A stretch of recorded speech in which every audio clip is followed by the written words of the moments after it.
Welcome back to my channel. Today I'm talking about my favorite subject, earthing and grounding. And I have a world expert who has been at the ground level when all this unfolded. He's a scientist. He knows earthing and grounding. He's also the head of the Earthing Institute. And I just found out that Dr. Gaetan Chevalier has been invited to be part of the healthcare reform team that RFK Jr. is setting up to get America healthy again. And I'm gonna dive right into his bio, and you're gonna see why this gentleman is so important and will help you be healthier. So you're gonna have to stick and listen to the entire podcast because this will change your life. Most doctors don't talk about this. Most physicians don't know about this. And a lot of them don't have time to actually dive into the science. And there's people who will say, hey, the scapegoat is it's all pseudoscience or there's no scientific studies. But I'll let you know that there are over 36 research articles, and they are by independent labs and researchers that show that earthing and grounding heals. So Dr. Gaetan Chevalier received his PhD from the University of Montreal in atomic physics and laser spectroscopy in 1988. After 4 years of research at UCLA in the fields of nuclear fusion and plasma physics, he became a professor and director of research at the California Institute of Human Science for 10 years doing research on human physiology and electrophysiology. Dr. Chevalier is currently research faculty at CIHS, and he has been director of the Earthing Institute since its foundation in 2009.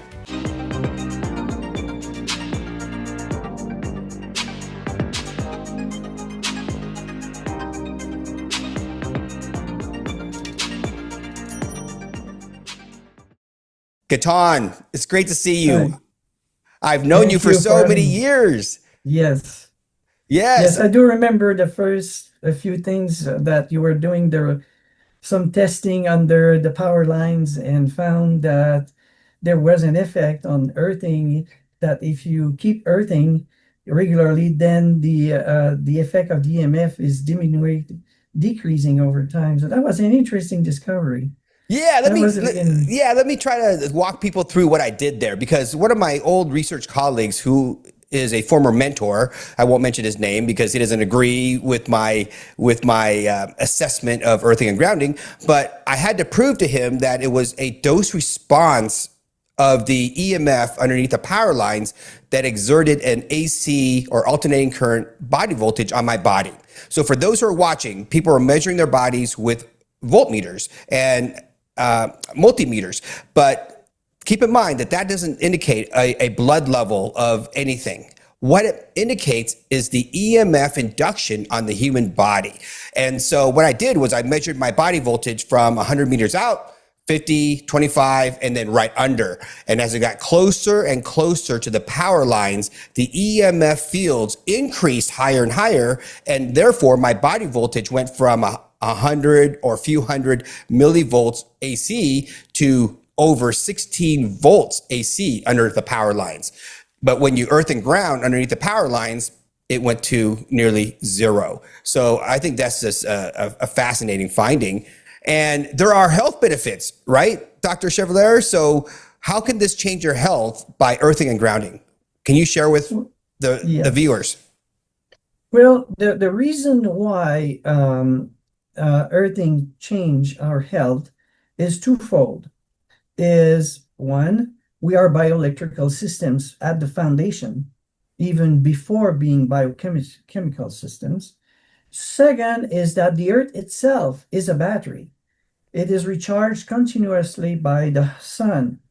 I don't know how much you want me to enter into that, but basically the sun rays, you know, hit the ionosphere about 60 miles up, ionize the gas. That's why it's called the ionosphere, because it's full of ions. And then the thunderstorm, churn them and separate the negative ions and the positive ions. And at some point, the negative ions are pushed down the cloud. And it's like a Vanderbilt, system where it creates more and more and more potentials. It can reach 5-6 million volts, and at some point you have this lightning coming down, and it's charging the surface of the Earth with electrons. So the surface of the Earth is the negative pole of the battery that the Earth is, and the ionosphere is the positive pole. Now we evolve in contact with the Earth, and so not only us but all the mammals. So it's like the wisdom of life says, hey, let's do something with that, and then it created the immune system, which is basically creating white blood cells that actually contains, like acids and oxidative stress molecules that actually kill bacteria that want to invade us. And then the body has always electrons to mop that up. And then there's no problem. So there's no inflammation. So basically, if you're grounded all the time, you don't have inflammation. Inflammation is a response, a crisis response when the real effective electrons are not there. That's the one that are designed for that. It's like, having a fire and not having water to extinguish it. So you try to block it, you do whatever, but the best is to get the electrons, which we get all the time from the Earth. It's fascinating. There's a research paper, I'm going to show it on the screen here, where the researchers placed the human body into a Faraday cage, just a pure, environment, no EMF. The body was 0 voltage. And then basically they were measuring direct current, though. They weren't measuring AC current, direct current. So what Dr. Chevalier was saying, with all the electrons, the Earth is actually negatively charged with all these electrons. As soon as they connected the body and grounded the body to the Earth, the body went like -200 to 230 plus direct current. So there is actually an instant physiological change.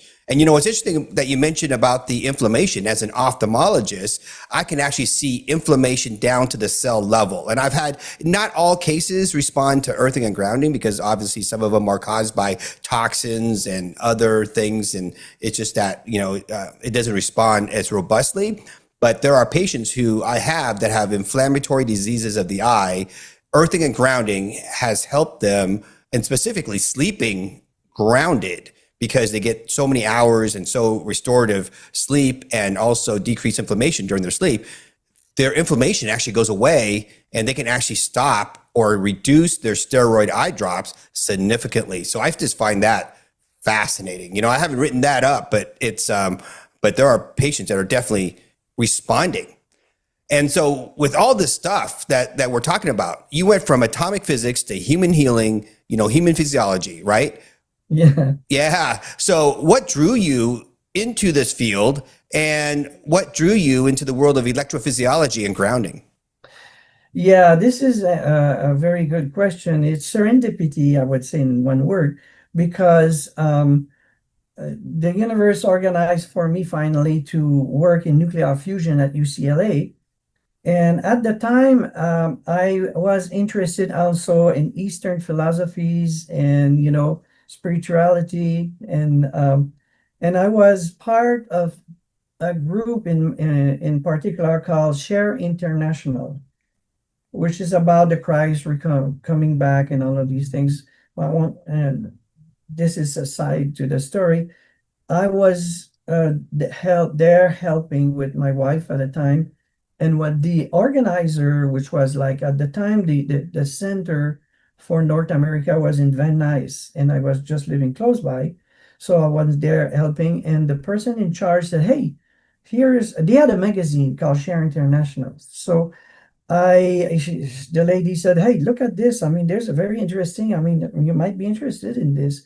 And that was an article from a Japanese Shinto priest, parapsychologist, and scientist who was like the head priest of one of the Shinto religion called Tamamitsu Jinja, who wrote an article about his research on the meridian system and chakras. He had a shielded room to isolate the person, and he Then he developed different methodologies. He developed a machine called the AMI, apparatus for meridian identification, and I was just fascinated. And I said, "Wow, this is interesting."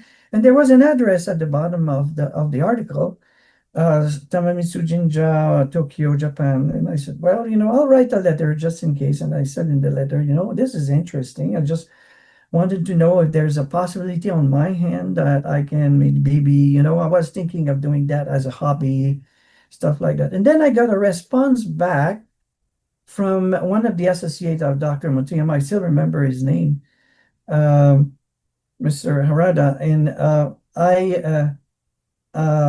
he was saying that there will be, Dr. Mutuyama will be coming actually to Santa Monica in a yoga studio and talking about what he's doing. So I said, "Wow, this is interesting." So I went and I attended the workshop. I must confess that I had very difficulty understanding what he was saying.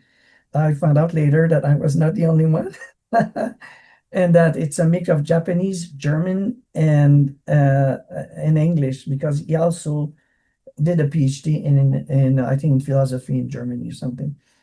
But that didn't stop me from going to him and saying, "I'm very interested in all these research. Is there anything I can do?" And he looked at me and he said, "Did you teach electricity and magnetism?" And I was kind of like dumbfounded, because that's the only course I taught when I was a graduate student, in the PhD at École Polytechnique at University of Montreal.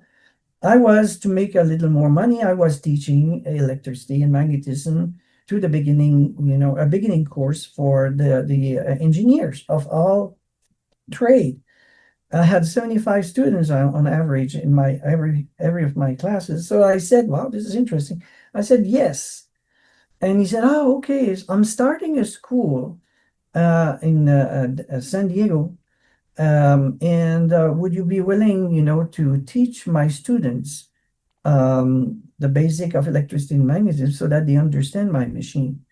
And I said, "Oh, yeah, sure, of course." So he said, "Okay, let's talk to Dr. Legacy here." So things were organized. I was living in Westwood Village, which is just south from UCLA. And I was driving all the way down to Encinitas, which was like a 2-hour drive every Saturday. And I was teaching 3 students. And that was the first time I taught. It was in September 1992. So, and I started to teach it for about a year. And then finally, Dr. Mutuyama offered me a full-time job at his school. And I was like, "Wow, I have a huge decision to make." I was doing research as a specialist in analyzing light, in plasma physics and nuclear fusion machines.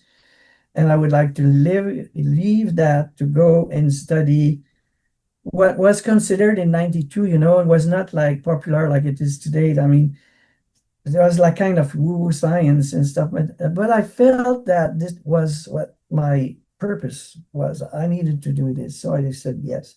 And that's how I came. And in September 1993, I finally moved down to Encinitas and was full-time staff. But what's interesting is that I didn't know this until later. When I taught the class in September 1992, it was actually the first quarter of the school. And the 3 students I had were the only 3 students in the school at the time. And one of the students is now the chairman of the board of the school. So anyway, that's what brought me there. It's like, the universe, I felt called, that, I was interested. And then he comes from Japan and start the school here. And it's like, Providence, a series of serendipitous occurrences just brought me to be in that position in doing this thing. And something similar happened with earthing. That's amazing. So you are a traditional scientist, right? Obviously, trained in the scientific method, right? And now you took that and then you applied it to earthing to basically show how earthing and grounding is effective. First of all, can you just explain, one, what is earthing and what is grounding? And also, what are the key research papers out there that support what are the mechanisms and how it reduces inflammation and help reduce pain in patients? Yes. Okay. Well, the first question is, what is earthing and grounding? So what happened is that when Clint Ober finally, in 2000, came to the California Institute for Human Science, did a presentation on the only research projects that existed at the time that he did with the nurse in 2000. And so that's how I get connected to him and his research, which at the time I did. Well, I must say that when he said that it does all these beautiful things, increase energy and, make people happier, whatever, I kind of like, well, if that was true, it would have happened 100 years ago, which I think I found out later that it did. But at the time, I let it go. And it was not for one of the nurses, not as people who work with him, one of his assistants coming in and saying, well, we want to pay for a research project, I probably would not have be here talking to you. So I said yes. We did a research project. Beautiful results. We found a new discovery that muscle tensions are actually controlled by the autonomic nervous system only when the person is grounded. When we can get into more detail later. So, but it was fascinating, but I was still skeptical. I said, well, the person is grounded, the equipment is grounded, there might be ground loops, because I had that problem when I did my PhD. I used like high power lasers and all kind of stuff, to do my PhD. And it had to be grounded at the same point, or there would be small ground loop that would do something. So I was still skeptical. And then a little later, we repeated the project with a new system, a newer system, which was battery powered. The data was transferred by fiber optics. So there's no ground loop possibility there. Two of my friends participated with arthritis of the hands. And the two of them said, yeah, it feels better. The data was still as good as it was. And I said, okay, this is it. This is real. And that's where it took about 2 years. Apparently is what happens to the average man, that it took 2 years. They have to analyze things and say, oh, well, maybe. So how can the average person experience these benefits of grounding and earthing? Yeah, the very simplest thing is to just walk barefoot outside. I mean, a healthy person does only need about an hour of earthing every day to keep inflammation low. Because what happens is when you're not grounded, it doesn't show it takes years to show, but we're building inflammation, which is called smoldering inflammation, into the body slowly. And when we get, depend 50, 60, 70, something's going to give. There's too much, free radicals in the body, and somebody will get the diabetes, another one will get arthritis, another one will have cardiovascular problem, another one Alzheimer's, or these are inflammation based. So it's prevention. So when you're young and you do that, even if it's like, I would say, even if it's 3-4 times a week, you will still be protected, I think. And I'm going to put a plug in for, the earthing company and the earthing products, because, sleep is such an important component of recovery, right? Would you agree with that? And Absolutely. so the earthing products, that's available are like the pillowcases and the earthing mattress cover, and also even the earthing mat itself. And there is can you kind of touch base on because you mentioned earlier that my experiment with the power lines showed that grounding was protective against EMF, right? It showed that, kind of like reduce that body voltage. I find that when I sleep grounded, I sleep better. I dream. I have more active, vivid dreams while I sleep. So what's going on there? As an electrophysiologist and a physiologist, Yeah. can you explain what's going on? Well, first of thing, I want to also say that when I started to sleep grounded, I got the same phenomenon also. My dreams were more vivid. I was dreaming even and deeper. And a lot of people have this experience. Some people don't, but what I'm finding is that these people are normally have like severe disease. They have toxins, inflammations. But most people who are reasonably healthy will experience something like that.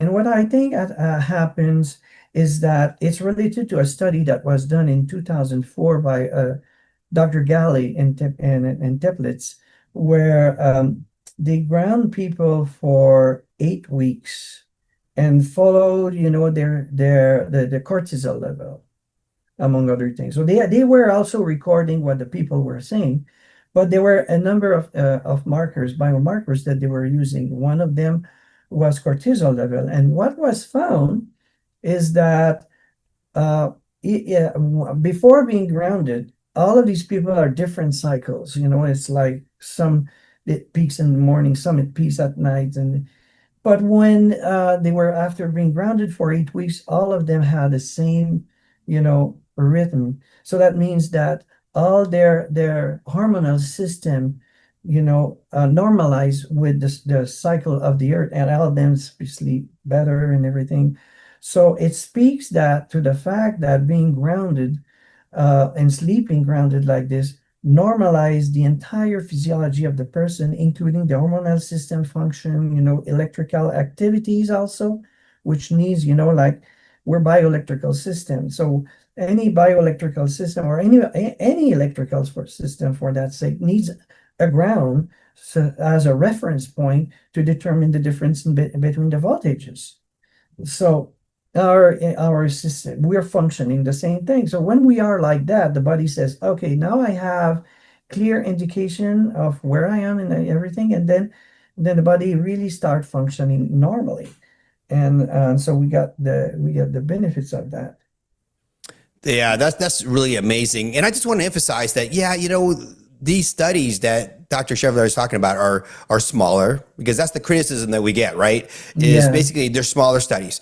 However, when in medicine, because as a physician, when I see a patient, and there's over 36 papers now on earthing and grounding, how it helps, I can recommend it to a patient and just say, hey, try this. The FDA hasn't approved it to cure any diseases, but it may help you decrease your pain, help you sleep better.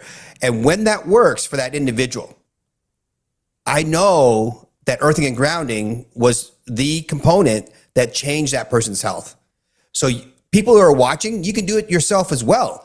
Give it a shot and see if it helps your health. And actually, I run a discussion group on Facebook called Earthing and Grounding Heals, and I'll put it up on the screen here. And Dr. Chevalier is actually on there. A lot of people see his post, but don't realize that he is actually a guru, expert on this field. So that's why I wanted to bring him on to a podcast so that people know. But that group has over 54,000 followers now, and really robust discussions, and lots of people are reporting incredible benefits. So that's where people need to stop to say, oh, it's only a small study or only small studies. Those are just excuses for not believing the science. Most of them don't even read the papers.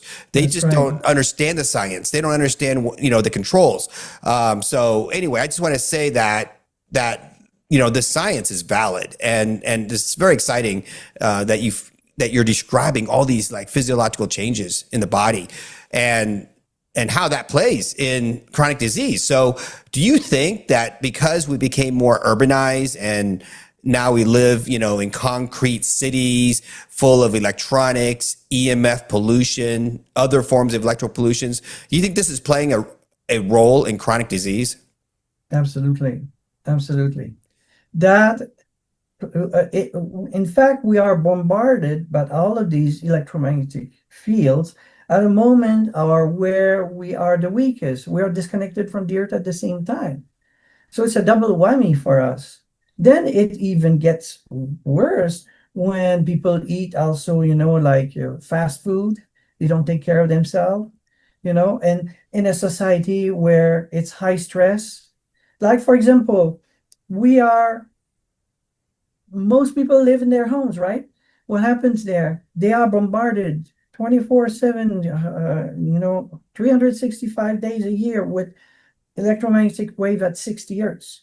What do you think happened?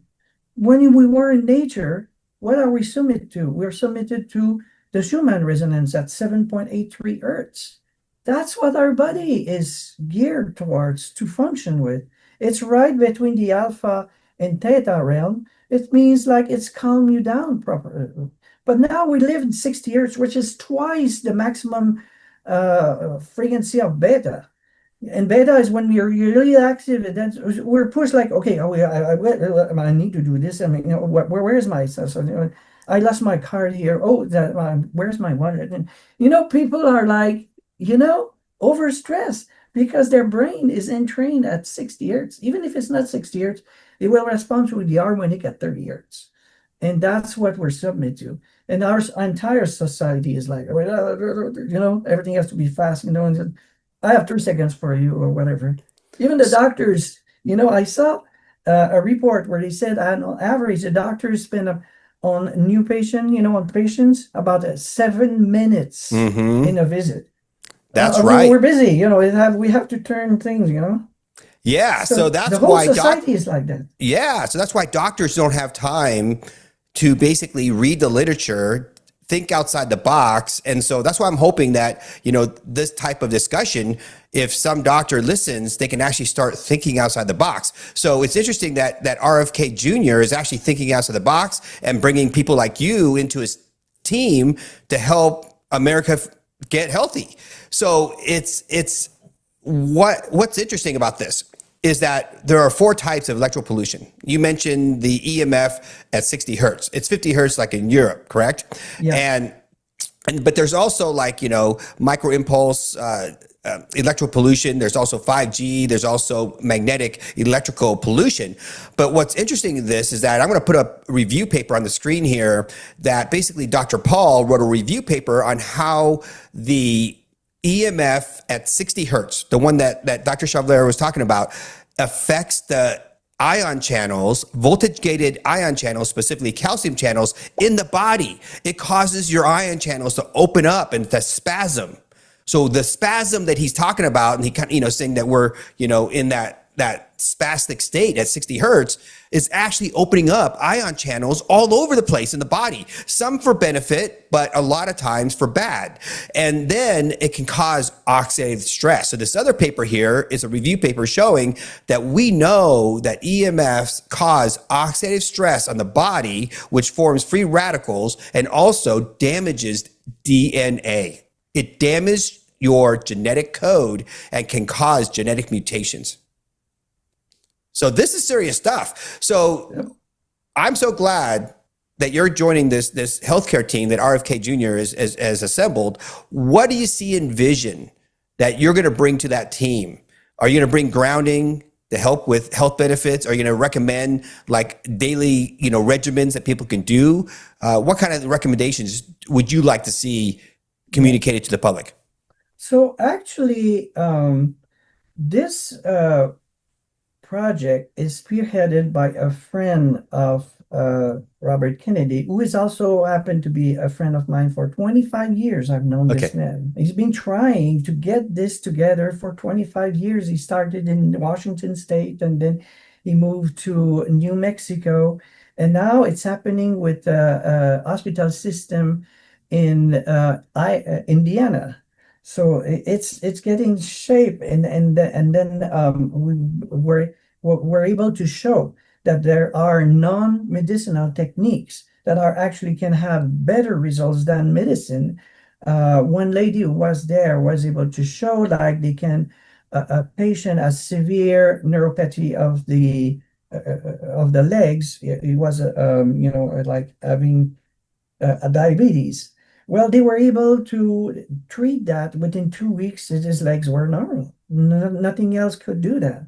I mean, it's that these technologies that we're going to bring. So the whole purpose of this is that we're finding that some of the problems could be helped, and it's just the beginning. We're just met for 4 days in Pittsburgh. We just drafted our vision statement, our mission statement. We're working on to the applications of these. We have 7 different projects we're working on right now. So it's still in development. But what I can say is this, is that there's a need, and that we have the technology now to have this patient-centered. So that means the first thing you start with is that the patient, the data, or that is acquired by the doctors on the patients should belong to the patient. So that means the patient has the right to let who will see it or not. And we're working with people who are amazing knowledge in AI and blockchains, all of these things, to make a system that will be not hackable, where the data, because believe it or not, the data has been modified. One of the high FDA person there says the data, sometimes the company modified their data, and it's not supposed to do that. But with this, the data belongs to the person, and nobody can, like, for example, one of the things the insurance company do is that they go to hospitals and get their data so that they can then use that to determine, which modalities they will pay for, how much, the person will live, blah, blah, blah, all that stuff. Well, it's your data. You get nothing out of that. They should pay you if they want to use your data. So it's going to be patient-centered, and it's going to be integrative. So that means, like I was saying, all the modalities will be included, and the best one will be used. And the reimbursement of this and that will not be determined by the insurance companies anymore, because they don't know how much time a person and which treatments is best for the person. They don't know. They go about it just on a financial basis, which is not in the interest of the patients. It's in their interest. So these are a few things, that we're working around right now, and there's going to be more. That's exciting. So at this part of the podcast, I want you to share one surprising result that you've seen in a clinical grounding study. Then I'm going to share one that I have a favorite of. Okay. So Okay. which clinical grounding study has been like surprising to you the most? Okay, for me, it's definitely the change. I mean, it's a bit technical here, but it's the change in zeta potential. Oh yeah, the blood cells. The blood cells, basically it normalizes the viscosity of the blood, which is a huge thing, because like Dr. Sinatra was saying, most of people have not grounded, they have blood like ketchup. What this does is that it's very difficult to push through. That makes the heart, pumping really hard. And not only that, the red blood cells clog together. They form what they call rouleau formation, and they cannot pass through the capillaries and deliver the oxygen. So that means that the tissue of the person get hypoxia, and they die out of lack of oxygen. So to me, it was like, and the way it happens also is like, wow, there's this person who was an expert in sewer treatment for cities. And so they were using some acid or something like that to get, because most of the sewage that's coming, it's basically a colloidal solution, which is similar to milk. That means there's suspension of particles in there. And he realized, hey, the blood is like that too. So he knew that if he was one like to have some things like collapse and be able to remove from the water, he need to put acid or alkaline. It's just like, for example, when people do cheese, the solid of the milk, they have to put acid so that it condensates. So he had the idea that maybe my blood, is too acidic, and so he started drinking something alkaline and get some alkaline and get some results. And so, but they measured that by measuring the zeta potential of the particles. And I said, well, I want to do this, and I got the idea to do this. And Dr. Sinatra already done some experiments showing like when people come in, to see him, they have rouleau like thick like this, and when he grounds them for a couple of hours, all the cells separated, and then you have a beautiful blood.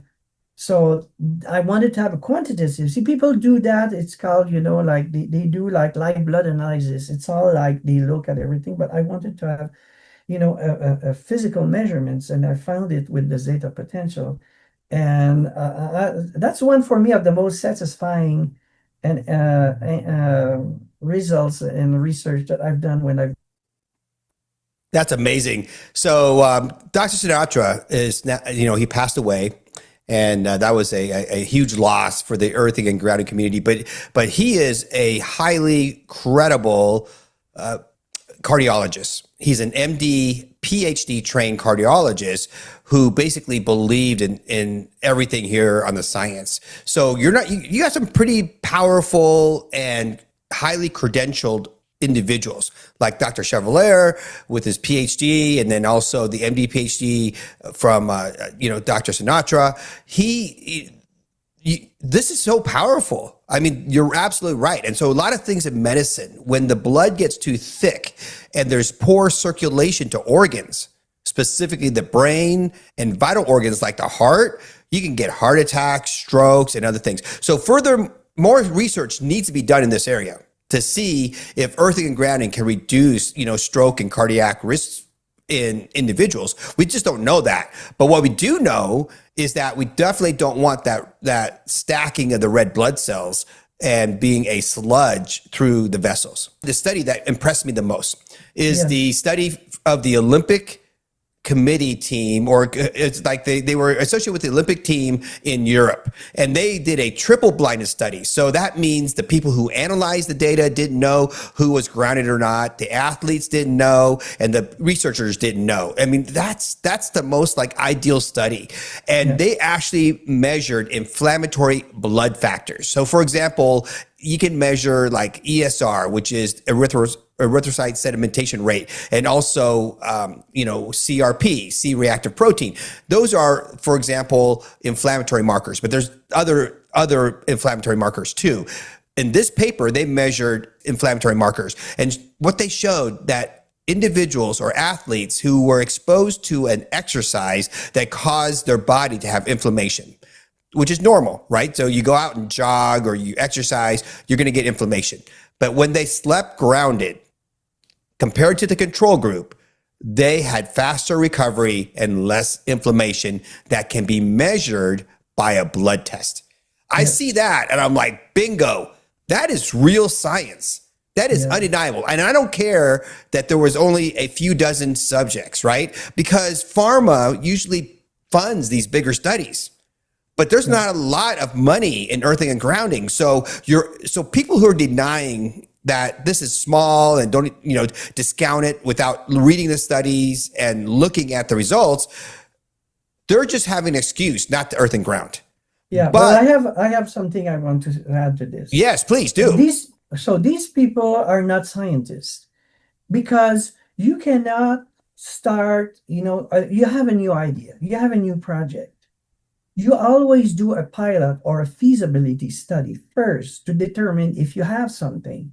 And if it's worth then doing more research on this. That's how research process.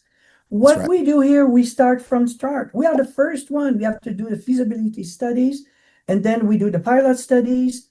And then what I'm asking all the time, and I'm trying to find, is that people who can continue this research, do it to a higher levels. They are not there just to say, oh, they're beautiful, thank you. They're there, as a model for people the researcher of the future, to say, okay, wow, this is interesting. Let's do it a bigger one to see, we're just the one who begin things, and we are the pioneers, and we can't do everything, It's like come on, people, help us. We need more scientists interested in this. I agree. And this is just a call out to any of those naysayers out there, physicians, non-physicians, whoever. If you want to debate, I invite you to contact me. I'll bring in the panels, of people like Dr. Chevalier, myself, and other scientists on the earthing side or grounding side. You bring your panel, and we can have a collegial debate where we can discuss the science. See, so what's interesting about this is that electricians come to my YouTube channel and also to the Earthing Grounding Forum and say, you're a doctor, you know nothing about electricity. But what they don't realize about electrophysiology in the human body does not conduct like a copper wire, meaning that the neuron, when you put an electrical signal, does not conduct electrical signals down that neuron like a copper wire. It actually is a neuron with saltatory conductance. If you don't know what saltatory conductance is, you're not on the same level as Dr. Chevalier and mine, okay? What that means is saltatory conductance is that the conductance of that neuron happens through nodes with ion channels, where sodium and potassium channels control the depolarization of the cell, meaning that it goes positive with sodium going into the cell, and then it goes negative with potassium rushing outside the cell. And then potassium sodium pumps or sodium potassium pumps then basically pump those ions back into the neuron, and it continues through a saltatory, meaning that it skips through the nodes of Ron-VA down the axon. So therefore, you shock the neuron, electrical current just doesn't run down the neuron. No. It actually is controlled by ion channels. So therefore, the electricians who naysay, this whole earthing and grounding, they're using their knowledge of basically electricity in the human world with wires and transformers. Human body doesn't work like that. No. So that's why I love this kind of discussions also, is that all the people who naysay it, I get to kind of shame them on the video, but some of the best research on that to show that were done by James Oshman, who also worked with Zen Georgi, who was a Nobel Prize in physiology. So they came with basically most of the membrane of the cells are actually semiconducting. They're not conducting normally, And he has 3 papers that are very interesting that are on his hypothesis of how the electrons move in the body. He called that the living matrix. There is a living matrix where all the electrons and everything is transported, but through semiconduction. And Zen Georgi was one of the most advanced person who understand the physics and at the same time realize, these are semiconducting materials like the bones do. And he came up with a totally different physiology that one just, you get from, thinking that it's all biochemical, or thinking that it's just, I'm going to take a wire model and it's easy, it's a bag of salt. I saw that some people that say, okay, here's the body. It's a bag, like a balloon with some salt in them, and then you put electrodes, and then the salt moves. It's much more complex than that. It's amazing. So, in your opinion, with your expertise, do you think this can help with mental health, like anxiety, stress, depression? We already have studies showing first that people who are grounded only an hour have a better mood. So this is using a standardized, accepted, mood questionnaire. Second is that we've done a research project with long-time meditators, and these meditators found that their meditation is deeper when they deep grounded. So it does affect definitely brain function, and we know already, it's affecting sleep and things like that. So in both ways, and in meditation and concentration, and also in terms of mood. So we have those papers right there.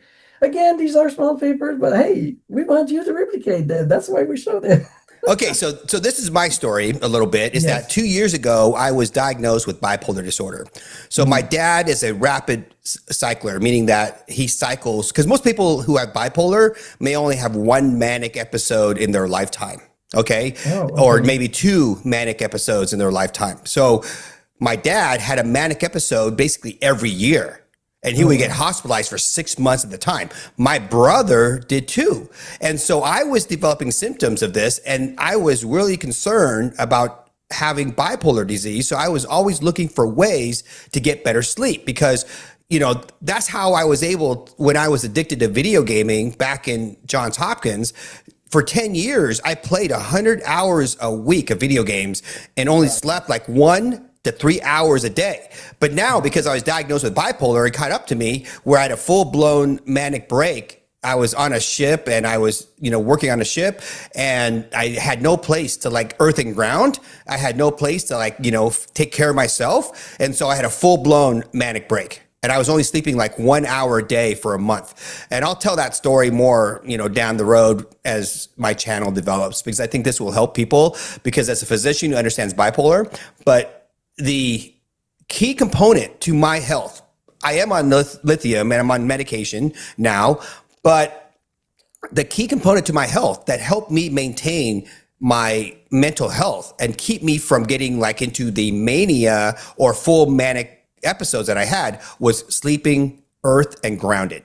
So once I found out about this and I read the papers that you described, I started earth and grounding myself. It worked. I was finally able to sleep like at least 5 hours a night. And so Wow. when I could only sleep like 2 hours a night, I was able to sleep five. I was functional. I was a little still on the hypomanic state, where hypomania is where you talk fast and you buy a lot and you shop everywhere and you like, you're just annoying, right? But you're not full manic break where you have a psychotic break. But now with lithium and earthing and grounding, oh man, I am sleeping 8 to 9 hours. I am Wow. slower in my speech. When I give public presentations, I don't talk as fast. If you look at my presentations before, when I was hypomanic without earthing and grounding and without medication, I was like talking a million miles an hour all over the place, ADHD, and had all these like, ideas of grandiose, or grandiosity. And anyway, so absolutely, this helps mental health. And I think this goes to the baby study. We should talk about that. So the Yes, baby okay. study showed that it increased vagus nerve. So scientists discovered that if you stimulate the vagus nerve, especially in the neck here, you can actually implant electrodes. Surgeons will implant an electrode to stimulate the vagus nerve with literally an electrode to help with depression and improve your mental health and help you reduce your anxiety. But what did the baby study show? So what happened is that there was a nurse there who noticed that the babies were dying because of a disease called, and I will try to get it right, is that necrotizing enterolitis, Ah, which means that their intestine were dying. And so she somehow she learned about earthing, and she realized that these who we put these preemies, who are only 5 months old. I mean, in the womb, they just took. They were 5 months, and they put into these incubators, and so they start measuring the EMF, the electromagnetic field there. They said what, and they found out that it's similar to a microwave oven. I mean, it's unbelievable to put the little preemies in there, and so she had the idea, and with Dr. Palmer. Dr. Palmer is the one who actually contacted me.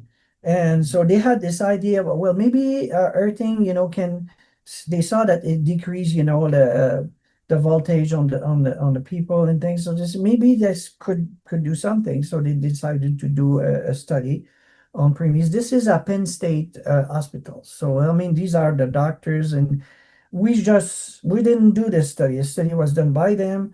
We just were like consultant to tell them, how the thing.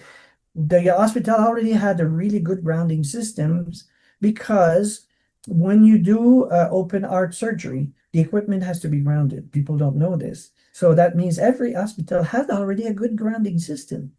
So they use that system, and to ground the little preemies, they put little patches on their foot. It was cute to see. And so what they found is that basically the level of stress of the activation of the vagus nerve changed quite a bit, and then they were surviving better. They were less and they were, of this dying of the.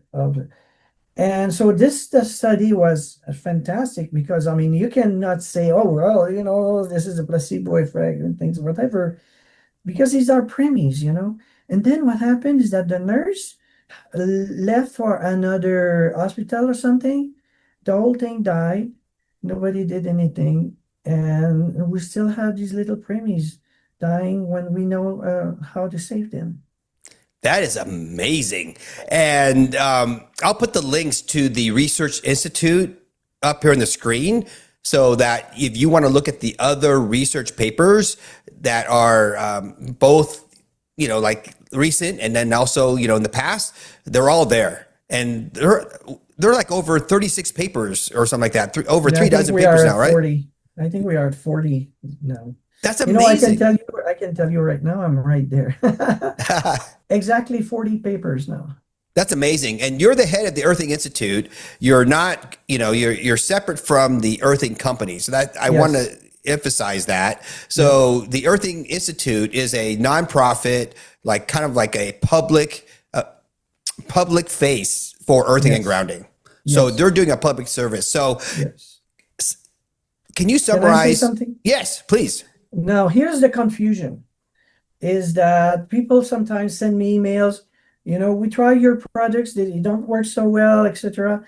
Well, there's actually in Amazon a Chinese company that used the name the Earthing Institute to sell these products. So I just want to plug that in because don't be fooled. It's not us. We're a nonprofit, like Dr. Doan was saying, and we're not having anything with and not selling any products. The only thing that we sell is a certification course so that people who want to be certified, especially health practitioners, that's the one who ask us to do that, they can take that, have a certificate and show to their people that they've done their homework, and they understand what earthing is. Has that certification course been popular? Have you been having success with that? We have about 250 people who took it so far. That's wonderful. The more health providers that know, the better. So, if everyone grounded daily, what do you envision would change in public health in this country and around the world? Well, the first thing is in public health, it should be granted that every patient should be grounded. Okay. In the hospital. I mean, they have all kind of problems, and we know that if it helps the preemies, it will help a lot of people. Basically, the physiology that the doctors work with and what is supposed to be the healthy physiology is often ungrounded people, which we know is not the correct physiology, because the body definitely does not function the same way when it's grounded when it's not. So they really a basic thing that needs to be done is rewrite the physiology for a grounding person, how it is. One thing they're going to find is that the muscle, okay, of the body are actually contracting and relaxing every 40 seconds. And what that does is that this is the way of the brain and the nervous system to know the tension in the muscle, so they can adjust the tension. Just like, for example, we have heart rate variability, and we know that this is very important because that's the way that the body is able to tell the health of the heart. And if you don't have any heart rate variability, you're going to need to go to the hospital soon because you're going to have major problems. So it's the same thing. So anyway, just. I love that. I love that. And I agree. I ground everywhere I go. And, I definitely am a big advocate of it. And thank you so much for your expertise, your dedication, and your definitely, your just devotion in this field. You're pushing this thing forward. And I envision that once we figure out exactly how this all happens, I said it from the very beginning when I first met you, I think that this could be a Nobel Prize type of situation, right? Once we understand how all this works, but until, there's going to be a lot more research that needs to be done, but you don't need more research to try it right now. That's right. So yes. If you like our video, thank you for joining us. And if you like our video, please like, share, and comment. And also, please remember to hit the subscribe button so that you get all notifications of my future videos. Thank you very much for joining us, and thank you for being on this podcast. And thank you for having me. I appreciate that.